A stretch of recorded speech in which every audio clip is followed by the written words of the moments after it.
Hello dear students, I am Samir Velankar. I welcome all of you to this video on merge sort.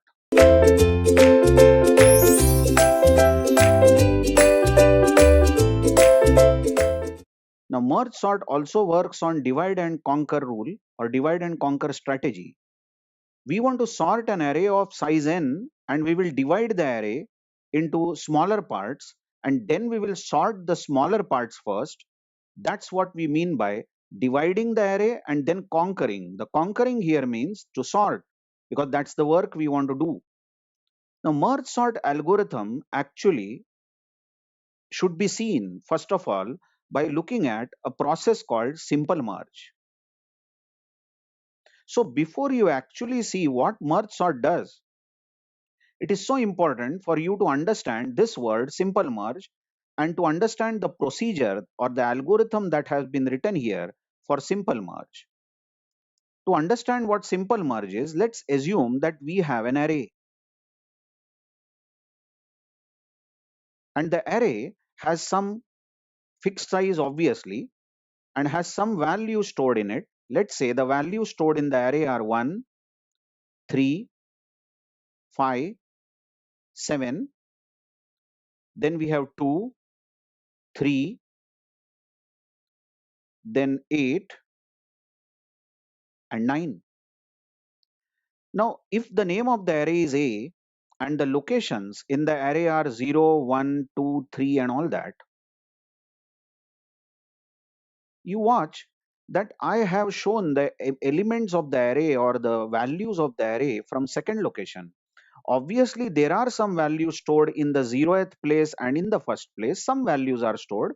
I mean, user has stored these values and we are interested in sorting these values also. But we are not talking about these values at all right now. Now you watch that we are interested in the values stored from second location to ninth location. And there might be some value stored after ninth location also. And we want to sort these values stored after the ninth location, but we are not talking about that. So we are talking about only the elements between 2 to 9. But there is something extraordinary about these elements, you see.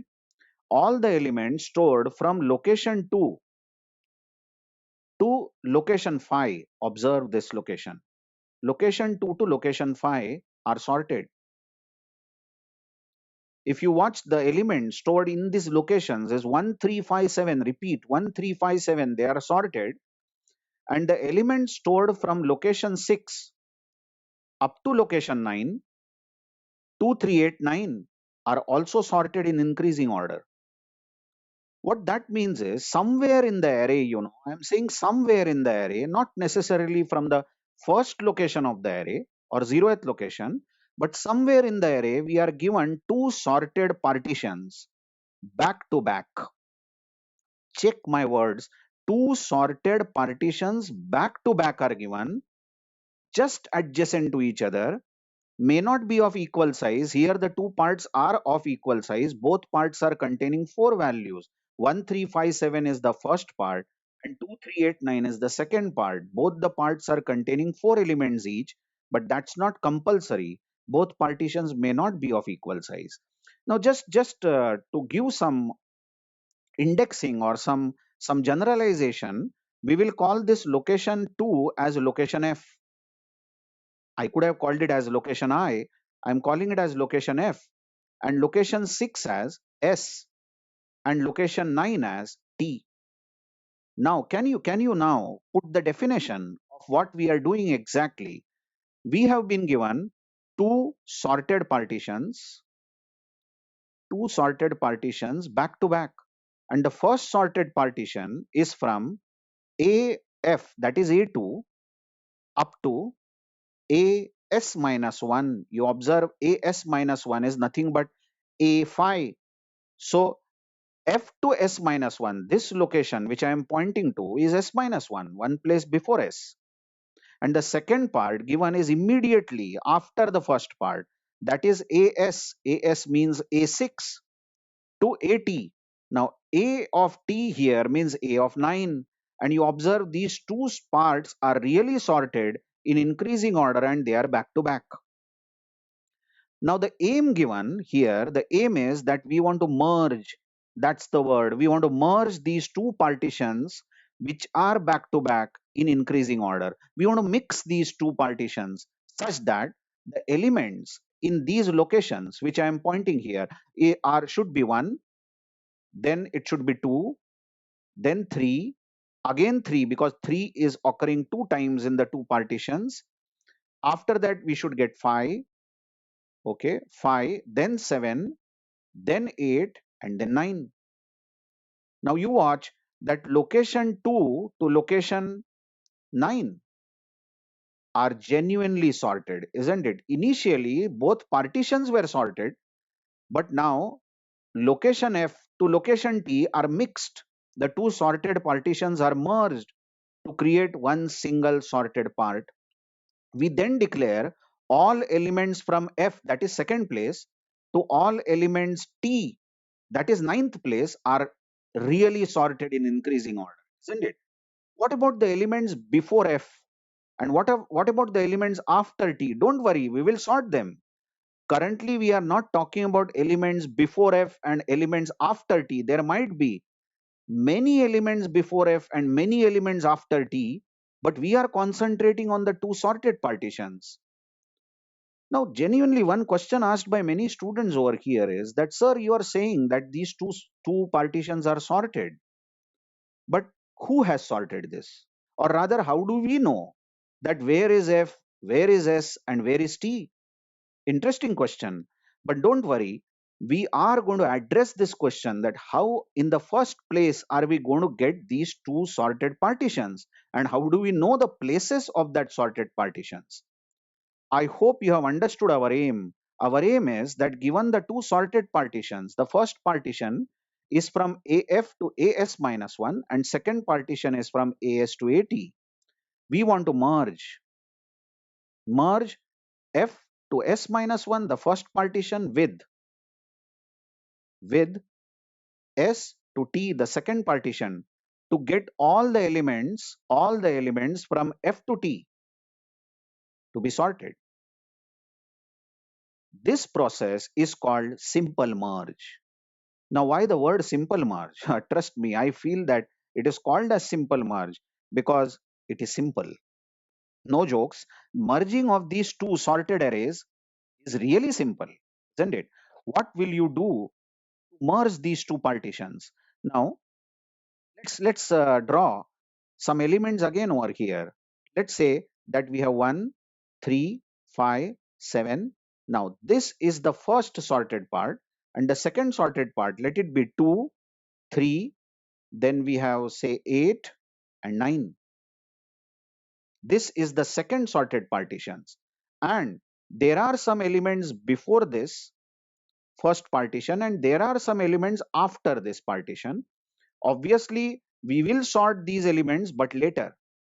Currently, we are talking about the location 2, which is F, then location 6, which is F, and location 9, which is T. Now, how do you merge these two partitions? Isn't it merging F to S minus 1? Sorry, this is S. Merging F to S minus 1 with S to T. Simple. What you do is you take one more extra array called temp. Let's take one temporary array. And the nice thing is that you can declare this temp array to be of size exactly of the array A. Although we don't need always the temp array to be of size array A, the original array, but we can take this temp array long enough, big enough, so that it can hold all the values of the array. Now what we do is we compare the first element where I am ticking, first element of the left part with first element of the right part. And whichever is lesser is copied first in the temp array. So you watch that 1 has gone in the temp array because 1 was lesser between 1 and 2. Now because 1 was copied from the left part, we will be now comparing next element of the left part with the same element 2 of the right part, isn't it? Because 2 has not yet contributed. Now the lesser value between the two, 3 and 2, is 2. So 2 gets copied in the temp array. And now because 2 from the right part has got copied, we are going to advance in the right part and we are going to compare 3 of the right partition with 3 of the left partition. Isn't it so? Now both are equal, you watch. So both should get copied. But actually we are going to ask a question: is the element of the left less than element of the right? That's the question we are going to ask. So is this 3 less than this 3? We are going to ask. And it is false. So obviously the right part 3 will get copied and we declare that right part 3 is less. Isn't it so? So as the right part 3 has got copied, we are going to advance in the right partition and we are going to compare 8 of the right part with 3 of the left part. And obviously now 3 is lesser than 8, so 3 ultimately gets copied. So don't worry, if the elements are equal, they will go back to back. So you don't have to bother about comparing whether they are equal or not. Now as 3 has got copied from the left part, we are going to now compare next element of the left part, which is 5, with the same element 8, and 5 is lesser, so 5 will get copied and obviously we will advance in the left part. So 7 will now get compared with the same element 8, and 7 is lesser, so 7 gets copied. And now this is interesting. Now after copying 7, we will definitely advance and we will try to compare 2 with 8. But this is stupid. I'm sorry to use that word. But then how can you compare 2 with 8? Because now 2 and 8 which you are comparing are from the same partitions. In fact, you watch that we have exhausted ourselves with all the elements of the left part. The left partition has got exhausted, isn't it? Everything from the left part 1, 3, 5, 7 are already copied. Then some elements in the right part are still pending. That is 8 and 9 are pending, isn't it? What are you going to do with these elements is you are simply going to copy them as they are in the order in which they appear in the temp array without comparing 8 and 9 with anything else. Come on, there is nothing to compare now because the left part has got exhausted. So whatever is pending will be simply copied in the temp array. And now you can see that the temp array is really sorted. All the elements from F to T are stored in the sorted way in the temp array. But that's not all, that's not it. We are still to go. You check that temp array is sorted, but that was not our aim, is it? No, that was not our aim. We wanted to sort array A. We wanted that all elements from F to T should get sorted. Now the last step is we copy the temp array back in the array A. But the copy is not straight. We don't copy temp of 0 in A of 0. No, no, no, that would be faulty, isn't it? Where do you want temp of 0 to be copied? Yes, we want temp of 0 to be copied in A of F. Temp of 1 to be copied in A of F plus 1. Temp of 2 to be copied in A of F plus 2, and so on.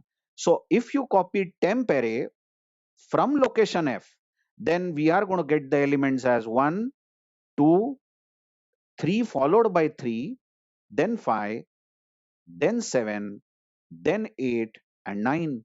So you see that all the elements from F to T are sorted. And once this is done, we can throw away the temp array. This would be a temporary array declared in our procedure or a local array. But what you observe over here, is that merge sort uses additional space, because for merging the two sorted partitions, we have to declare one more array which is big enough to hold all the elements of the array A. So the space complexity of merge sort is going to be bigger than the space complexity of the other sorting techniques.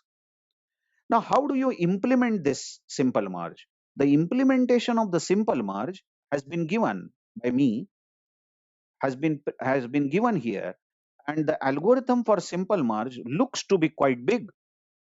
But trust me, it is very easy. It's the easiest algorithm that I personally have ever seen. And the simple merge algorithm, you can see that takes parameters as follows. The algorithm takes the array and it takes three positions, F, S, and T.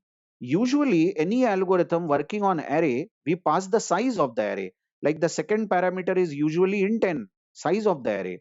But we are not concerned with the size of the array here. We are concerned with where are the two partitions? If we pass f, s and t to this, then we know that the first partition is from f to s minus 1 and second partition is from s to t, isn't it? And now we can know that these locations are to be merged into a single sorted list from f to t. So how is this simple merge implemented? Well, I will not go through the entire procedure, because I trust that you will definitely go through this and you can understand what's written in black over there. But then just to complete the discussion, let's say we have that partitions again 1 3 5 7, and the second partition has 2 3 and let's say 8 9 and some more elements after this. And you know that we are interested only from f only from f to t. So t here is 9 and s is 6. So how do you do this? You check that f is 2, s is 6, correct, and t is 9. Now what we do is we will declare a temp array. Let temp be an array of size same as array A. Let's take a big enough array temp which can hold all the values of array A. And this temp array is empty initially. It doesn't contain any values. Isn't it so? Now what we are going to do is we are going to use the indexes to travel in these partitions. We will start with an index I equal to f. Watch this. That means I is going to begin from the second location, and we are going to use an index j, and j will begin with location s. Watch this. J begins from location s. So actually what will happen is I will travel the left partition and j will travel the right partition. The right partition is up to t. And we are going to use one more index k, you observe, where k is minus 1. Now my plan is that k, here I am pointing, k is minus 1. K is the index used for the temp array, because definitely we are going to store something in the temp array. So we need some index for the temp. For example, we will say temp of k stores something, isn't it? Because we are going to copy the values in the temp array. Now I have started k with minus 1 because my idea is that the temp array is empty initially. So what's the idea is, before I copy something in the temp array, I will first increase k by 1. So k plus plus will be done. So k will become 0 and then I can copy the value at the 0th place. Okay, I hope you are understanding what I am saying. With these initializations, I beginning with f, j beginning with s, that is I will travel the left part, j will travel the right part, and k is the index for the temp. Let's start now understanding what the while does here. The while loop inside this simple merge checks for validity of I and j. We say that we can do comparison only if I is less than or equal to s minus 1 and j is less than or equal to t. What's that? I must be within its partition, isn't it? I should be within this partition. So it should be less than or equal to s minus 1. S minus 1 is the fifth place.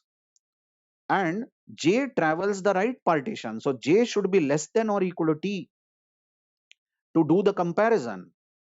And now right now you can easily see that both the conditions are true, because I is less than s minus 1 and j is less than t. Then we proceed the while loop and we compare, is ai less than aj. Now notice in this comparison, overall comparison, we have not checked for equal to. Now why I am pointing this is because there are values which are equal in both the partitions. Watch, 3 appears in the left part and 3 appears in the right part. But it seems I am not concerned with equal to, because equal to will be dealt automatically. Let's see how. Let's check the if statement. If ai is less than aj, what's ai? Ai is 1. Is it less than aj? Aj is 2 and it is true. As it is true, we will do k plus plus. That means k which was minus 1. Watch that, k which was minus 1 will now become 0, isn't it? K is 0 and now we can say that temp of k becomes equal to a of I. So temp of 0 becomes equal to 1. A of I is 1. And most importantly, we will increase the counter I by 1. So I, which was at the second place, observe I was at F. Now I will increase by 1 and I will reach the third place.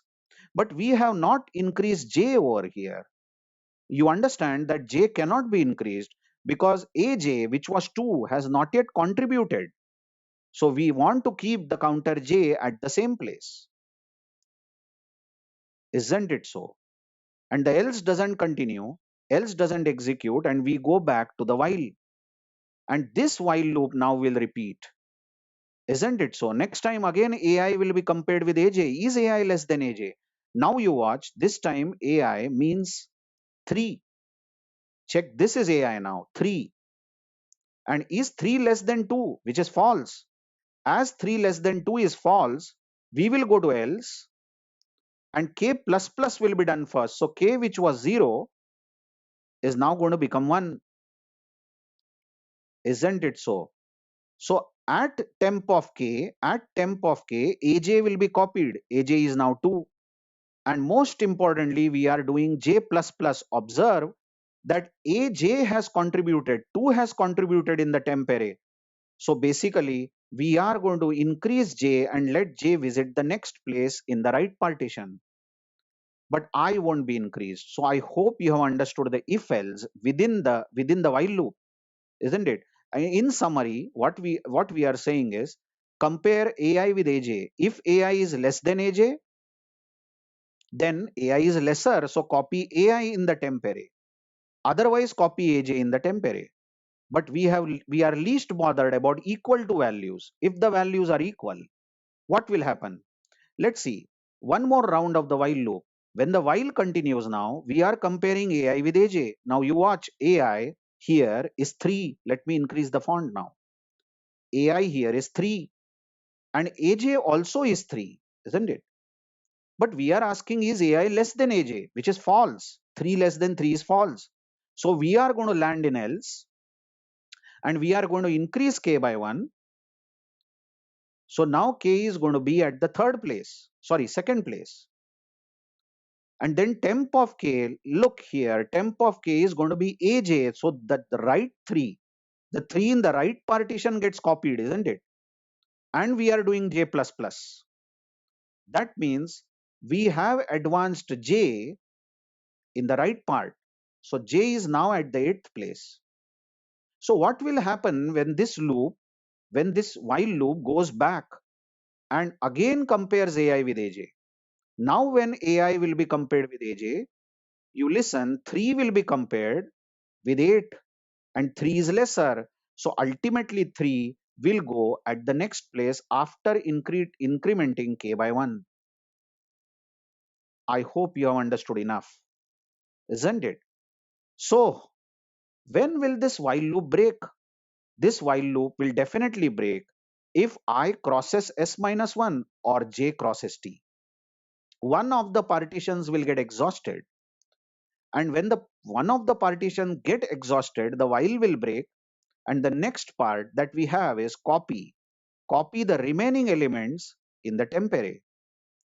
So if you actually continue this work of comparing the values, then right now 3 has got copied and we will see that next time 5 of the left part will get copied with 8. So 5 will get copied after increasing k, of course. K will become 4 now, and then we will copy 5 at the 4th place. And next time we are going to compare 7 with 8, and 7 will get copied after incrementing k. And now after copying 7, we see that the left part has got exhausted. That means the counter I has gone far enough and counter I has crossed s minus 1. That means the condition written over here, I should be less than s minus 1 or equal to s minus 1, will become false. But j is still less than or equal to t. You watch that j currently is at 8th position, but I has crossed s minus 1, so the while should break. Okay, so the while loop has stopped. But when the while loop stops, I hope you understand that there is a lot of work remaining to be done. The work remaining to be done is that we want to copy the remaining elements in the temp array. It is not very difficult to find that which elements remain. Now, it's not always necessary that the right partition will be pending, isn't it? Many times, the right partition may contain lesser values and the left partition may be pending. So, in general, we can say if the right partition is pending, in general, we can say that the elements pending are from jth place. You observe it's so easy. Elements pending are from jth place to place t, and really 8 to 9. Wherever J is at 8th place, from 8th place to place T are the elements pending, isn't it? So, to copy the remaining elements in the temp array, we first ask, has I crossed S minus 1? Was that while loop which we were continuing, has it broken because I has crossed S minus 1? If it is true, then all the elements from J to T run a loop from J to T should be copied in the temp array. But if this if is false, then surely the left partition is pending. So all the elements from I to S minus 1 run a for loop should get copied in the temp array. Okay, so by the way, when this if else ends, then we are sure that 8 and 9 are also copied in the temp array. And the K obviously will be at the 7th place, isn't it? Because that's the last element here that we have copied. Now starts the last step in the temp array, in the simple merge. The last step is copy the temp array back in the array A. This entire temp array has to be copied in the array A, but the temp array is from 0 to k. Observe the extent of the temp array. Now extent of the temp array is from 0 to k. So we want to copy all these elements in the array A, but listen, this 0th element of temp should go in F position of A array. First element of temp should go in F plus 1 element of temp array, isn't it? And the kth element of temp should go in F plus k element of the A array. So these are the locations of the A array and these are the locations of the temp array. We want to copy temp back in the array A. So the last for loop is indeed doing that. This for loop is going to copy temp array back in the array A. And that's the end of simple merge algorithm. I hope you have understood the simple merge algorithm. I would suggest all of you to take some sorted partition list back to back and you run this on paper step by step to understand how this simple merge algorithm is really very simple. In the next video, we are going to run the merge sort algorithm. So simple merge is not merge sort. Simple merge is just a procedure which is called within merge sort. So merge sort actually will call simple merge procedure. Merge sort is a recursive function which calls merge sort for left partition and for right partition. Let's study merge sort in the next video. Thank you very much.